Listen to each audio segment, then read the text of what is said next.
to harvest munggo. Ayan guys, oh.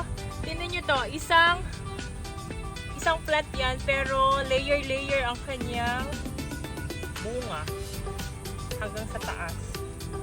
Tapos ang hahaba niya. I already did this noon. Nag-vlog na rin ako ng munggo, diba guys? Yung paano siya itanim. So very easy. So this time, harvest na lang tayo. And dito, separate spot ito siya. Different area. First time ko siya dito nagtanim. Kasi hindi kasi nalagyan to ng tanim before. Parang puro siya damo. So naisipan kong tamnan muna ng munggo. Just to, like, ano yan? Make use of the area. Ang daming ladybug. Maganda daw ang ladybug kasi they're eating aphids. So it helps your plant thrives. Ayan. Okay, look at this. Ang dami. Grabe. Maglaro na.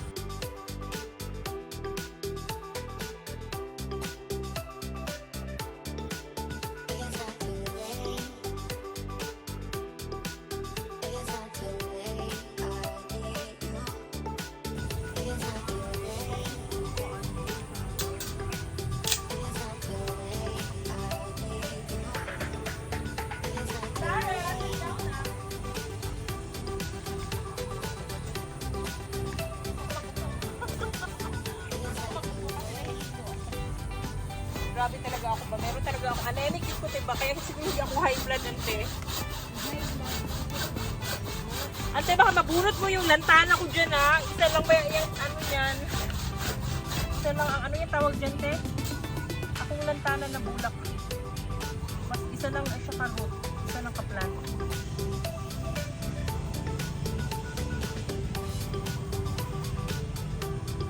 Ay, grabe ako.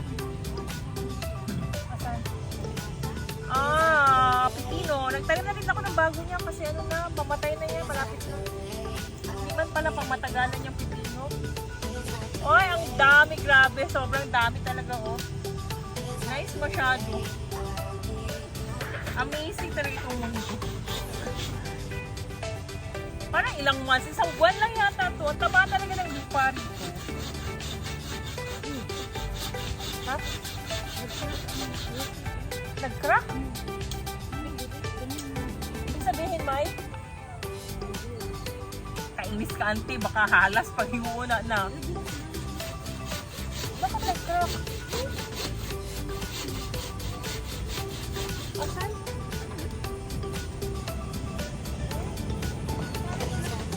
Ano? Dali sa pa.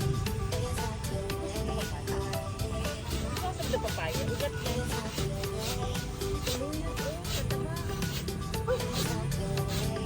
Ko ganahan ani saluyot saan nagatubo malagot ito may saluyot na naman dito oh. Ano pa dito na yung niya kay rak man na yung Hangin, maghangin wala ba nagtanong man ang saluyot dire. Hi, nakikita pa ba ako? Yes, there's proceeding. Okay, harvest lang ako guys. So ang vlog na to guys is more on harvesting munggo tayo ha. So, ang ginawa ko rito, naglagay lang ako ng munggo. Actually, itong nakukuha nating munggo, pwede ulit natin itanim dito. Kasi ang lalaki, oh, grabe. Ang hahaba. Very nice. Ang daming, ano, oh. Ang daming tipaklong. Kainis yung tipaklong na to. Saan ko lang ilagay itong munggo ko, guys. Kasi, diba, maganda daw kasi ang munggo itanim kung hindi ka pa nakakapag-start maglagay ng mga halaman. Kasi, good source siya ng nitrogen. So, it transforms nitrogen from air into your soil para mas healthy yung soil mo. Kaya, tanim-tanim lang tayo ng munggo.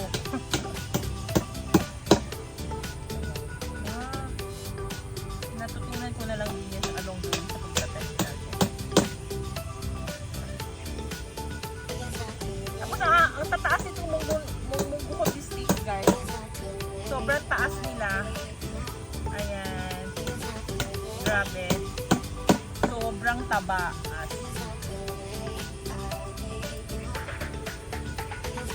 Tapos ang munggo, ante, hindi mo siya kailangan talaga ng pollinator, ante. Diretso lang siya magbunga. Dagan kung ano, oh. Ay, alam ko na kung bakit maganda ang munggo pala. Maraming ladybug, ante. Kailangan pala magtanim ako ng munggo. Tabihan ko lahat ng tanim ko. O may mga ladybug. Ang ladybug daw kasi kumakain ng aphids. Kinakain nila ang aphids, ante. Yan daw ang pagkain nila. So, yan daw yung counterpart. So, kailangan talaga pala may munggo ka. Oo, fertilizer sa lupa. See? Dagan ko matungan sa ano, no? Pagtanong-tanong ba? Ay, nice! Nagka-idea tuloy ako. Maglagay ako ng mga munggo dyan sa mga garden bed ko. Kahit sa mga side-side lang. Oh! Daghan kay lahi-lahi ang color sa ladybug na ay black, na ay red. Nice one! Okay, tapos na yata ako dito na side. Okay, wala na ba? Nagtumbahan sila guys kasi the other night na umulan kasi dito. Very heavy, very strong winds. Malakas din ang ulan sa inyo, ante? Kahapon? Nagtumbahan, no? Nagtumbahan ng mga ano. As in, grabe ang hangin kahapon ba? Ayan. So with me here is my auntie and my cousin, Junjun. We're doing something here sa garden ko.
Grabe, kakatuwa ang munggo. Magtanim na naman ako nito.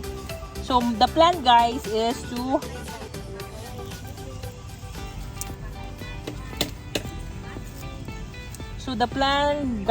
to plant munggo on every corner of my garden bed. Kasi talagang super healthy. Why? Maging healthy. Medyo, ano din siya, yung mga, alam niyo yung mga aphids. Mas safe siya sa aphids, yung magiging plant nyo. Kasi, attractant siya. It's an attractant ng ladybug. And ladybugs are feeding themselves sa aphids, diba guys? So, yan. So, yan yung point natin why we're having munggo sa ating garden. So, try nyo lang. Baka lang mag-work sa inyo. But for me, it works. There's my little kid. Say kaway na. Hi. So, i-set up namin ang kanyang pool. And then, let me just show you what I got from my munggo. Oh my gosh! Ang dami! Ang daming munggo, guys! Look at this one here. Tingnan nyo naman yan. Ang hahaba ng pad niya. Munggo pad, tawag dyan. Ayan. So, ganyan siya kahaba. Ayan. Ayan. This one here. So, what should we do? Ayan, i-try natin buksan yung ating munggo. So, I'm gonna put it here. Let's try some lang. Kasi I didn't bring any lalagyan pala with me. Tapos ito kasing pot na to, ayan o, ilan yan? 2, 4, 6. May nahulog isa, 7, 8.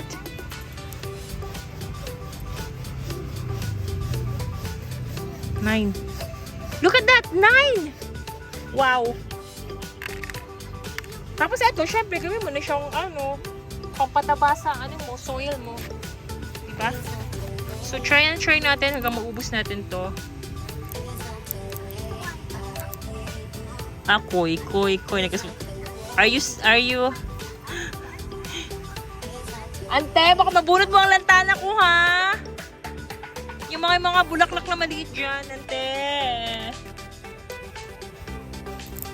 Gusto ka na, ante, na ako'y napatubo din, ante. Na ay tulo. Pang good para good sa mga damo-damo mo, ante. Pang patay ka. Hindi na lang, itanim mo, maganda pa kasi may bulaklak siya. Tapos hindi ba yan siya mag-stop ang bulak niya? Andyan ang isa, ante, yellow, ante. Nasa paso, Gusto ko na ganang ilipat yan sa daan, Gusto ko na sana ilipat yan sa lupa, pero baka magdami, Hindi, magtanda man din siya. Mamatay lang din siya dyan sa paso. Hindi, okay lang. I-trim lang, Pero hanapan ko muna siya ng spot. Hindi ko pa alam kung saan ko siya itanim. Yan, we're talking about our lantana. Kasi I have lantana dito, guys. Grabe, isa lang siya. Pero grabe na siya mamulak. Grabe, dami na niyang bulak-tulak. Tsaka laki na pala niya, yung stem niya. Okay, so that's it muna, guys. And I'll just finish this one. Itong aking munggo. And until next time, bye-bye!